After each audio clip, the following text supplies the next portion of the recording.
Today I'm going to show you how to reset the service light on a Renault Clio 2006 onwards. First of all, turn on the ignition and let the display scroll through and settle.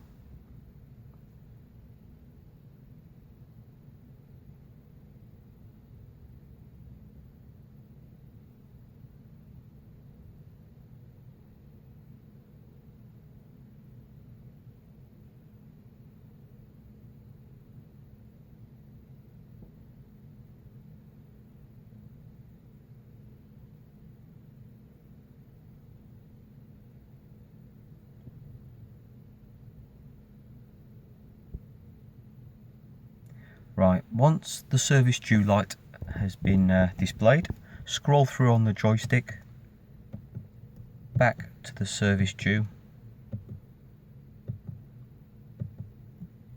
Once there, press and hold for 10 seconds. Keep holding till servicing 18,000 is displayed. Release and press once more. And that's all. You've now reset the service light and removed the spanner.